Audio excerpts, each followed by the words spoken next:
Is speed? Speed speed सुनने के बाद हमारे माइंड में किसी भी ऑब्जेक्ट के बारे में, वो मोशन करता हुआ फास्ट मोशन कर रहा है या स्लो मोशन कर रहा है, इसके बारे में इमेज फिगर हमारे माइंड में आता है। जैसे ही कोई अगर बोलता है कोई बॉडी बहुत स्पीड चल रहा है, तो कोई बॉडी बहुत स्पीड चलने का मतलब हमारे माइंड में ये आएगा कि कोई बॉडी बहुत ज़्यादा कम टाइम में बहुत ज़्यादा डिस्टेंस कवर कर रहा है। लेकिन कोई बॉडी अगर बोले कि कोई ऑब्जेक्ट बहुत स्लो है, बहुत स्लो स्पीड से चलता है, इसका मतलब ये बहुत ज़्यादा टाइम लेगा और दूरी डिस्टेंस कम कवर करेगा। तो स्पीड का दो कॉन्सेप्ट, एक जब दूरी बहुत ज़्यादा कवर होगा और टाइम कम लगेगा तब स्पीड फास्ट होगा, जब दूरी कम कवर होगा और टाइम बहुत ज़्यादा लगता है तब स्पीड स्लो होगा। अब स्पीड एक्चुअल में है क्या? तो इस स्पीड तो हम लोग जान चुके हैं कि ये डिस्टेंस पे डिपेंड करता है और टाइम पे डिपेंड करता है। तो स्पीड द डिस्टेंस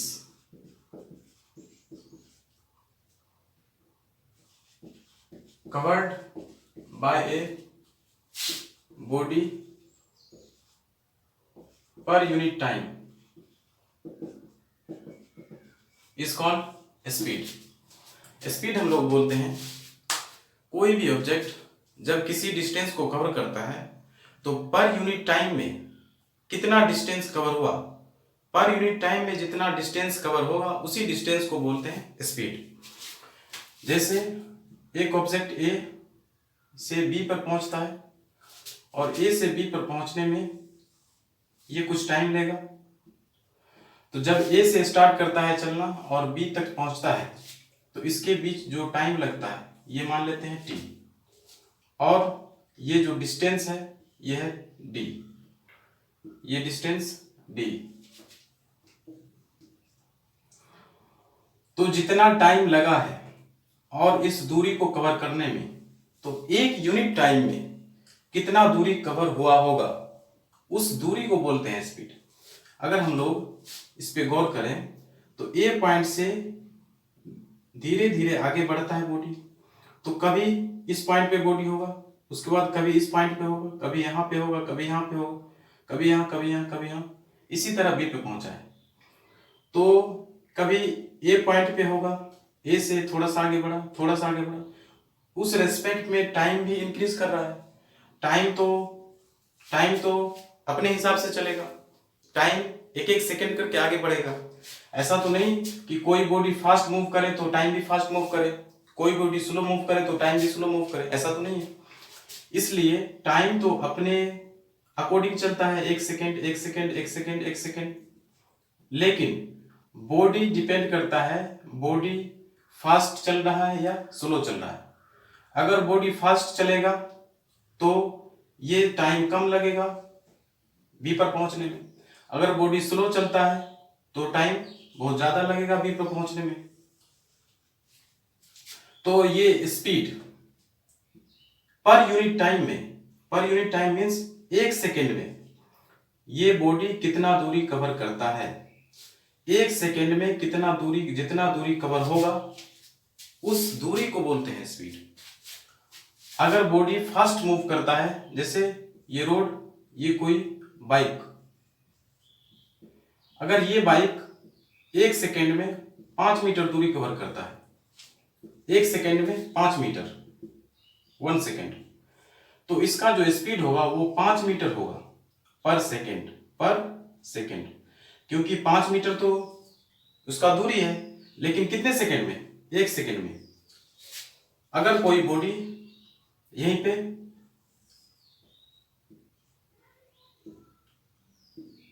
एक सेकेंड में, 1 सेकेंड में 10 मीटर दूरी कवर करता है, तो इसका मतलब 10 मीटर ये बॉडी चला है कितने सेकेंड में? एक सेकेंड में। पर मीन्स 1 सेकेंड में, तो 1 सेकेंड में 10 मीटर चला है, इसका मतलब जो इसका स्पीड होगा वो 10 होगा, 10 मीटर पर second.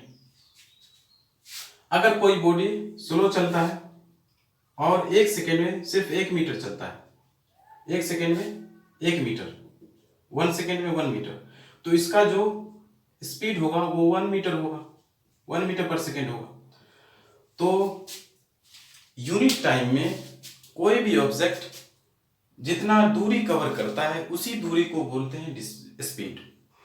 The distance covered bye a body पर unit time is called speed. Speed को हम लोग v से डिनोट करते हैं। Speed denoted by v। Speed is a scalar quantity, क्योंकि ये डिस्टेंस पे डिपेंड करता है, इसलिए ये भी स्केलर क्वांटिटी है, इसमें डायरेक्शन नहीं होगा। स्पीड का एसआई यूनिट मीटर पर सेकेंड, क्योंकि डिस्टेंस का एसआई यूनिट है मीटर, और हम लोग 1 सेकेंड की बात करते हैं स्पीड में, यूनिट टाइम की बात करते हैं तो पर यूनिट टाइम, और टाइम का एसआई यूनिट सेकेंड, इसलिए इसका जो एसआई यूनिट है वो है मीटर पर सेकेंड। और स्पीड भी इक्वल टू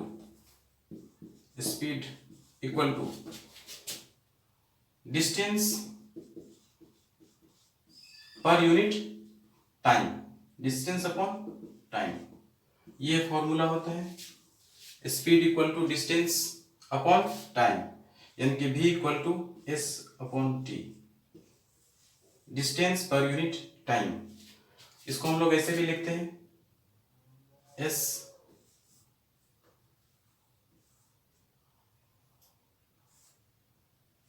v t। इसका क्या मतलब? इसका ये मतलब, अगर हम लोग यहाँ से v बात करें, अगर v निकालना हो तो इसको ढक देते हैं, तो फॉर्मूला हो जाएगा s बाय टी। अगर हम लोग को s निकालना हो तो इसको ढक देते हैं और फॉर्मूला हो जाएगा v मल्टीप्लाई टी। अगर हम लोग को t निकालना है तो फॉर्मूला हो जाएगा, इसको ढक देते हैं, s अपॉन v। तो ये स्पीड, उम्मीद है आप लोगों को समझ में आया होगा। अब हम लोग इसके बाद एक छोटा सा टर्म है average speed.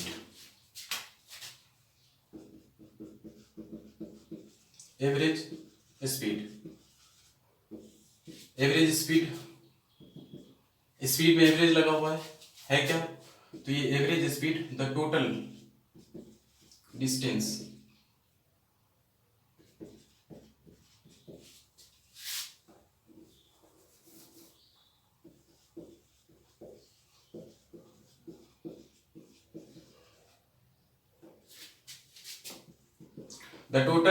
covered by a body in given time interval is called average speed. Average speed, कोई भी ऑब्जेक्ट जब मोशन स्टार्ट करता है तो उसका मोशन कभी ज्यादा, कभी कम, कभी स्पीड स्लो होगा, कभी फास्ट होगा। तो इनिशियल पोजीशन से फाइनल पोजीशन के बीच में उसके स्पीड में जो चेंज आया है, उसी चेंज के लिए हम लोग एवरेज निकालते हैं। और एवरेज कैसे निकालते हैं? तो एक ऑब्जेक्ट इनिशियल पोजीशन से फाइनल पोजीशन तक जाने में टोटल डिस्टेंस जितना कवर करता है, और उसके इनिशियल पोजीशन से फाइनल पोजीशन में जाने में जो टाइम लगता है, उसके रेशियो को हम लोग बोलते हैं average speed. Average speed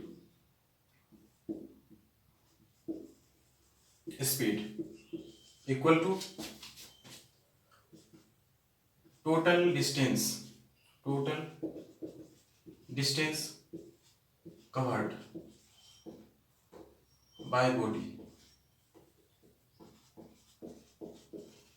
upon total time taken. Average speed means कोई भी ऑब्जेक्ट टोटल डिस्टेंस जितना ऑब्जेक्ट कवर करता है और जितना उसको टाइम लगता है, उसके रेशियो को हम लोग बोलते हैं एवरेज स्पीड। एवरेज स्पीड को v av से डिनोट किया जाता है, और यहाँ पे हो जाएगा total distance upon total time, total distance upon total time. अगर ये ए पॉइंट और यहाँ से कोई ऑब्जेक्ट मूव करना स्टार्ट करता है और मूव करते हुए ये बी पे पहुंचता है, तो ए से बी तक जाने में इसके बॉडी के मोशन में कुछ ना कुछ चेंज आया होगा।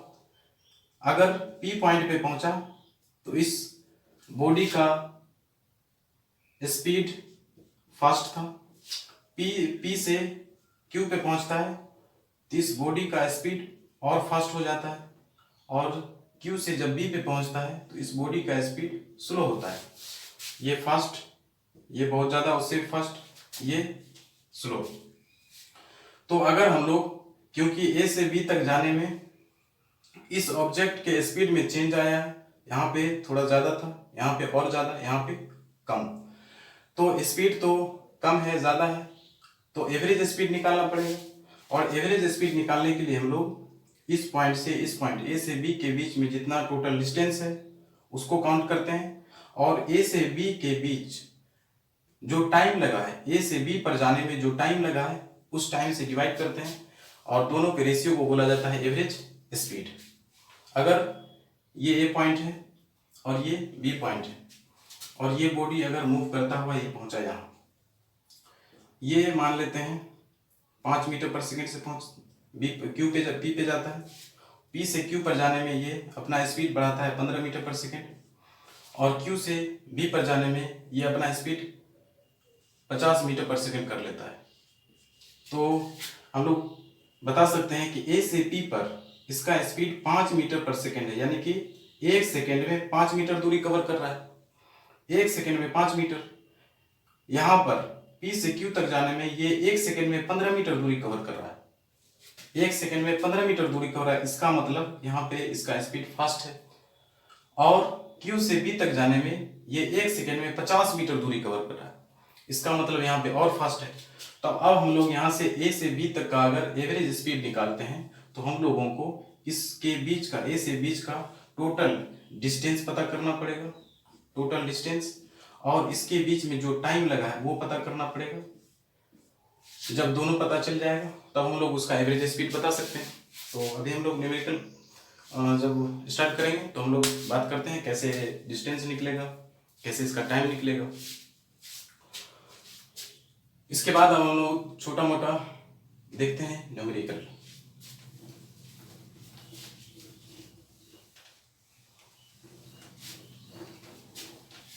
सबसे पहले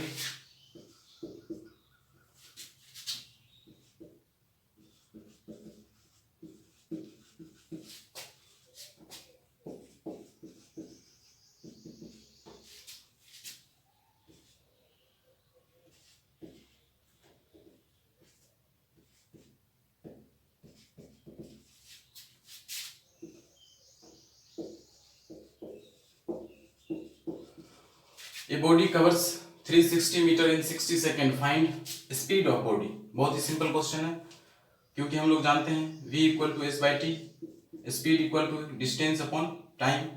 यहाँ पर हम लोगों को डिस्टेंस दिया है, टाइम दिया है और स्पीड निकालना है। तो यहाँ पर डिस्टेंस है 360 मीटर और टाइम दिया है 60 सेकेंड, तो ये हो जाएगा 6 मीटर पर सेकेंड, 6 मीटर पर सेकेंड इसका स्पीड हो जाएगा। दूसरा क्वेश्चन देखते हैं हम लोग।